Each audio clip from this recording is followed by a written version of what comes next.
Nuestro modo de vida actual depende al 100% de la energía. Estamos tan acostumbrados a dar al interruptor y que se encienda la bombilla que ni siquiera nos paramos a pensar de dónde viene esa electricidad.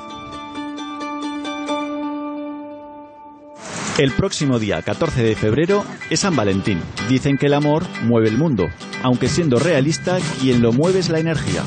Así que con cierto paralelismo, no es mal día el que se ha escogido para la celebración.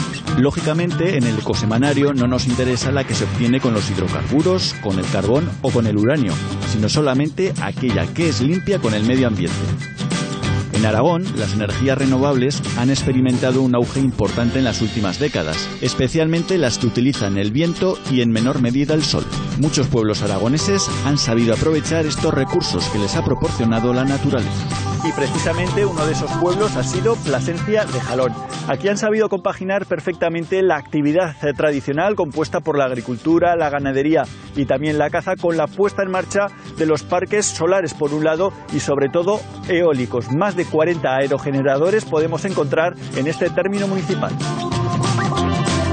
En concreto, hay instalados un total de 77 aerogeneradores que componen el parque eólico llamado Dehesa del Coscojar, generando una potencia superior a los 45 megavatios.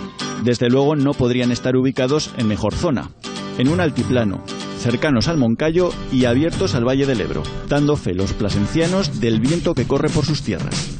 La obtención de energía a través del viento no contamina, es sostenible en el tiempo y genera ingresos a los dueños de las tierras donde se instalan los parques. Pero modificar la naturaleza siempre trae algunas consecuencias.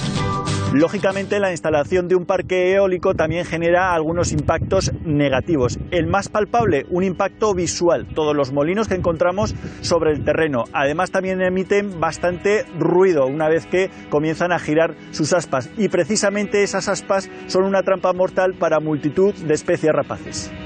Con toda seguridad, la muerte de aves tras impactar con las aspas en movimiento sea el inconveniente más reseñable con la puesta en marcha de estos modernos molinos. Pero es el precio que debemos pagar por tener una fuente de energía sostenible y limpia con el medio ambiente.